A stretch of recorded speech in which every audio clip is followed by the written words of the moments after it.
Hope you're doing well today. Bill Applegate here. I'm going to do a lesson on a standard I really enjoy playing called Speak No Evil by Wayne Shorter.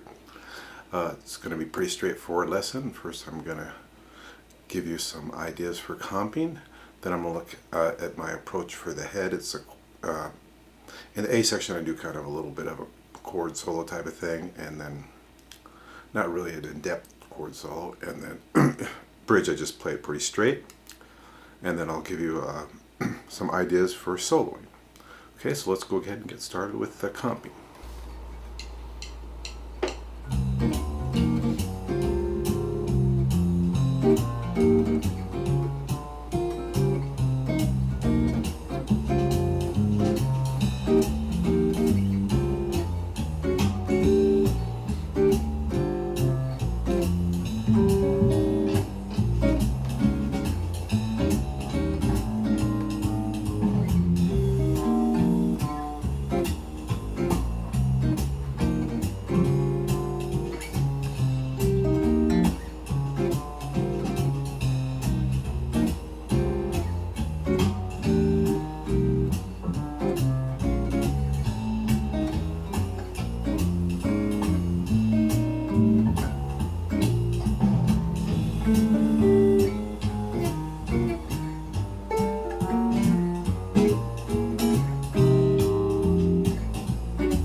Okay, starting here with a real common voicing of a C minor 11. If you played a bar chord C minor 7 like this, you're just playing the middle 4 strings and you're lifting this finger and you're getting the 11th right there. So for all the D flat major 7s, I'm thinking of them as a Lydian, or basically a sharp 11. So what I'm doing is getting the sharp 11 right here. You may have played a bar chord D flat major 7 like this. What you do is you just lower the 5th down to the sharp 11th.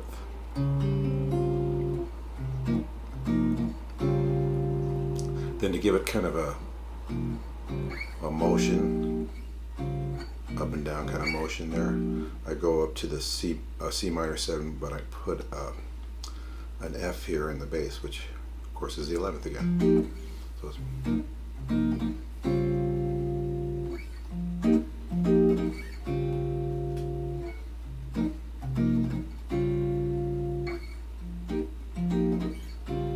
I'm using that same chord I used on the C minor 7, but I'm starting here on the, of course, on the E flat, moving it up to the E. Now here what I'm using is, it looks kind of like the same chord you used here for the D flat, but it actually works as a C minor 6/9. You'd have the flat 3rd, 6, 9, and the 5th. It's really cool because you get the bass going down in half steps. So that's for the C minor, D minor 7. That's for the B flat. Real typical voicing of an A7 flat 5. Here's A7, and you're just lowering the 5th there. And then you keep this note here. When you go to the B flat minor 7, that's the 11th for that. Lots of 11s in this one, I guess.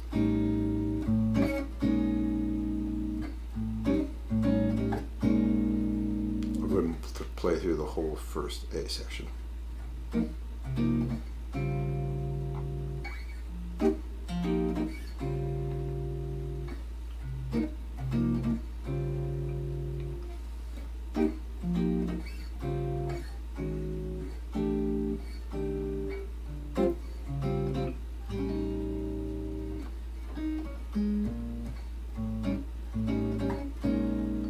Hopefully that'll give you some rhythmic ideas. On the PDF I just have whole notes written out for the chord, show you the voicings. So I try to use this the recording or this video to help you with some rhythmic ideas. Come up with some of your own. Okay, now we're looking at the bridge. So this same shape that we used here, we're going to use here, and it works as an A minor 7, flat 5. Here's the flat 5 root, and then we have the 11th here, flat 7th. Then for the A flat 7, I'm using an A flat 13 with a 3rd in the bass. C, so you got the 3rd, flat 7th, 9th, 13th.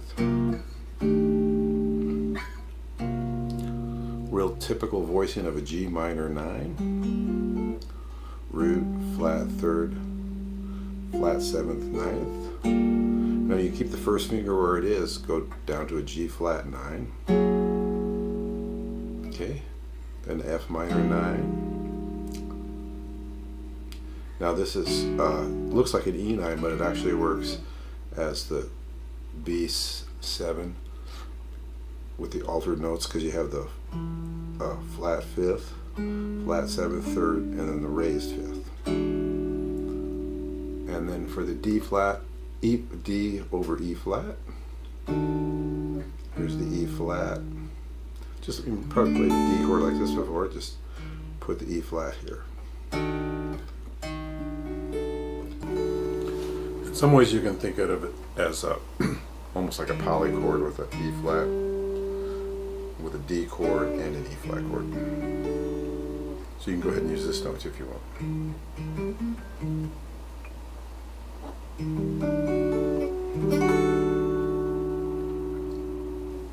Okay, so there you have the comping.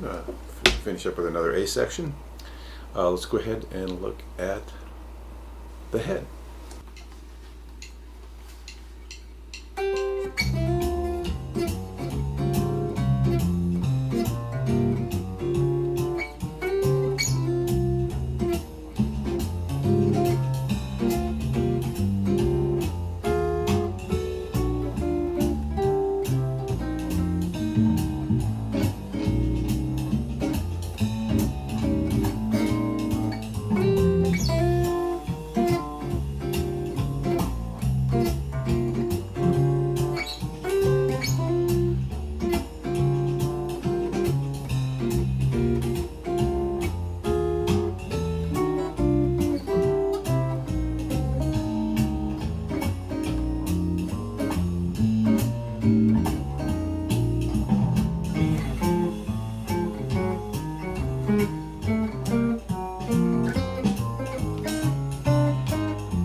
Okay, we're going to start up here in 8th position.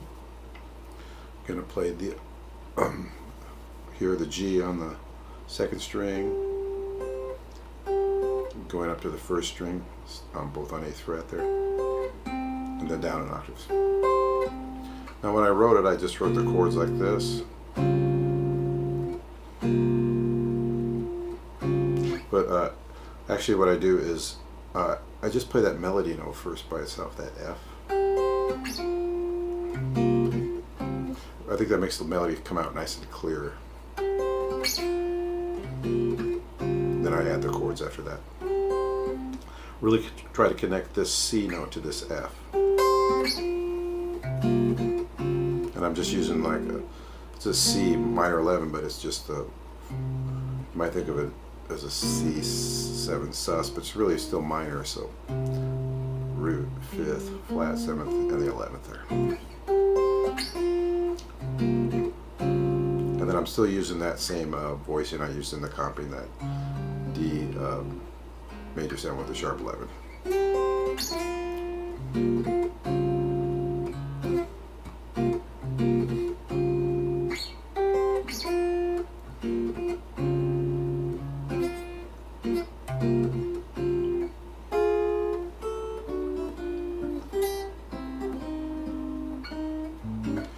it's not really a D major chord, but that D major shape kind of works there. All right, and then this is kind of the B flat shape.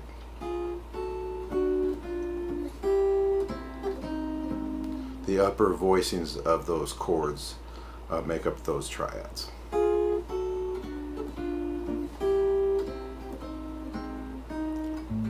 The same chords I use in the copy there.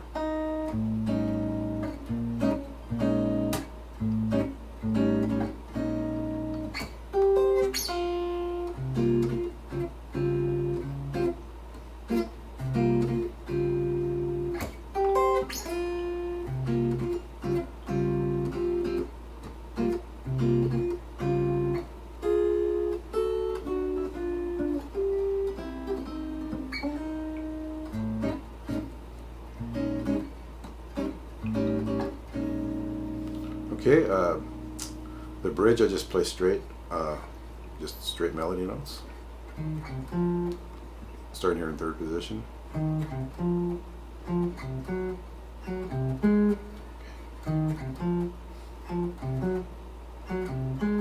I shift down to second position. Well, I like to use my third, slide my third finger up. Makes it easy to do that octave there.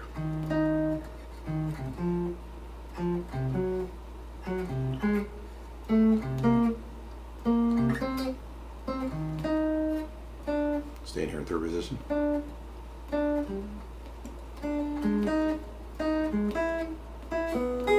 then I use that same chord that I used for the comping.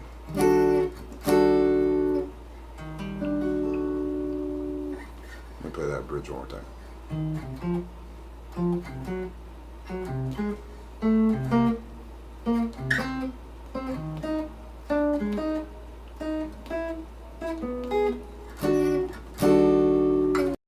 Alright, then do one more A section after that.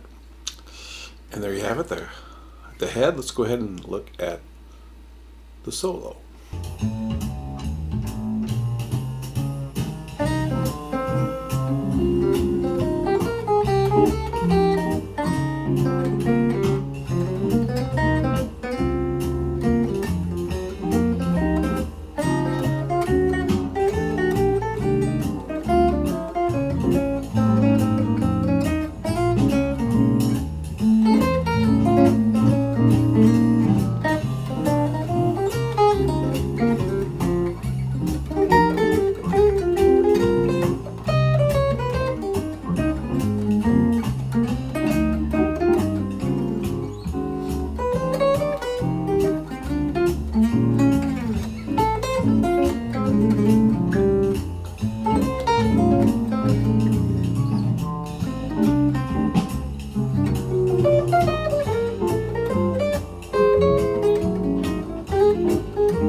Okay, for the first 8 bars, you can actually get away with just using a C minor pentatonic if you want to.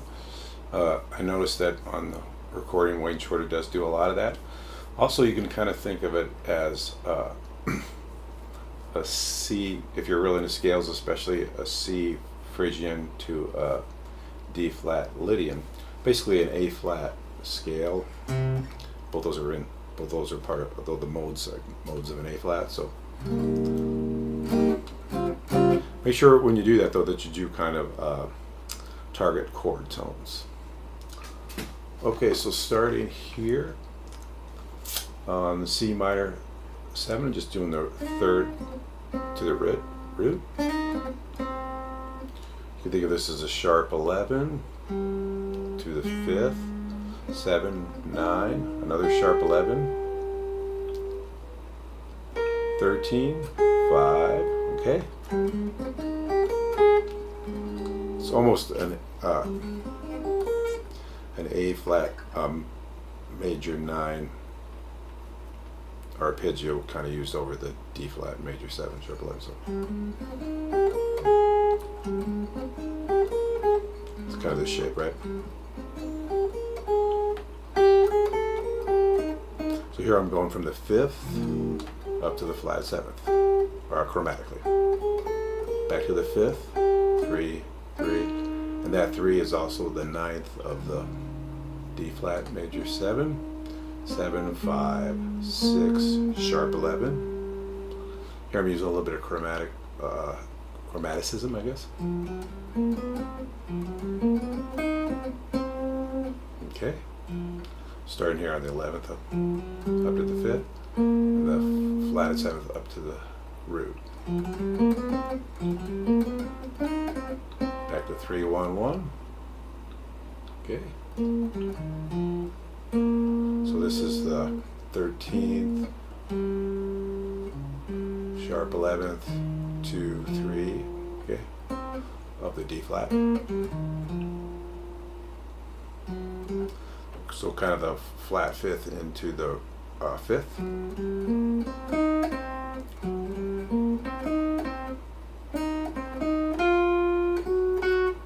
Okay, 9, 7, 9, 3.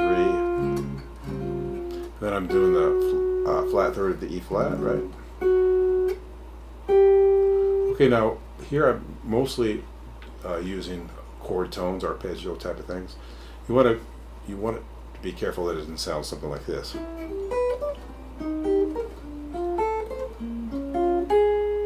So you want to try to take these chord tones and come up with clever ways to make it sound musical. So here what I did was an enclosure of the 3rd and the E minor. Okay. And then just the arpeggio of the C minor.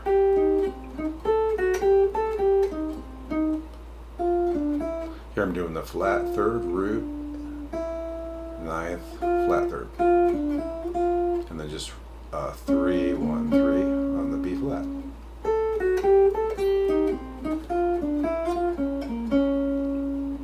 Okay, now here I'm thinking of the altered scale, I guess. And that's real nice because you're there for the B flat minor 7 type of licks too there. Since the altered scale in A is actually a B flat melodic minor.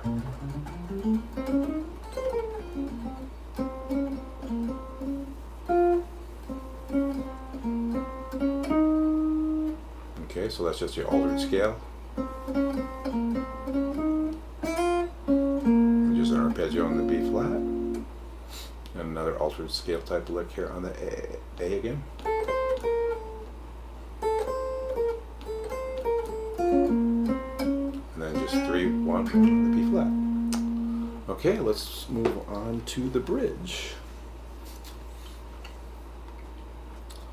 Okay, starting here on the bridge, I'm just using kind of you might be thinking of this voicing of the A minor 7 flat 5, 3 flat 5,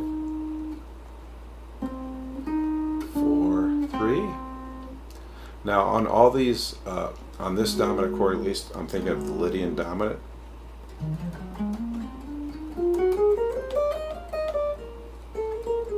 So it'll be an E flat melodic minor scale.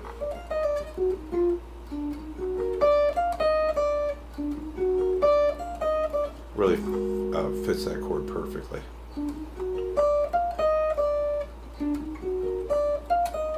You can kind of see the ninth chord there. And then that's the sharp 11. So remember, Lydian dominant is just like a dominant scale with the fourth sharped or the 11th sharped. Okay, G minor 7. 3, 1, 4, 3, 1, 2, 3, 4, 5. You can just think of it as a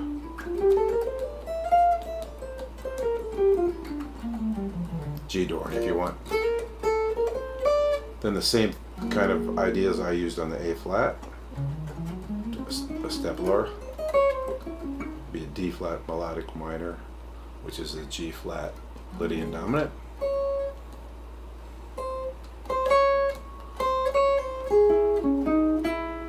Okay, and then F minor. So both these are basically just moving down.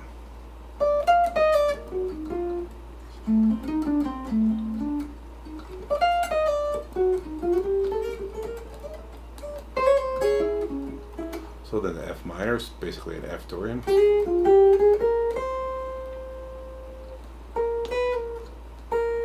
Here you can think of using this melodic minor, see? Which is the altered scale of B flat.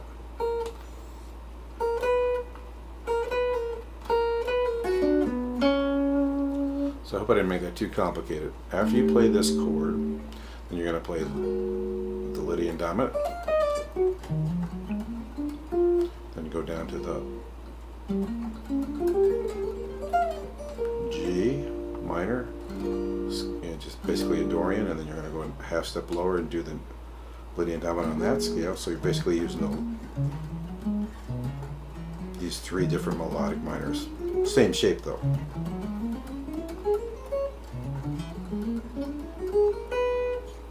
Okay, cool. And then on the D flat to E flat, I just like to use those two triads. Try to mix those two triads up, the D triad and the E flat.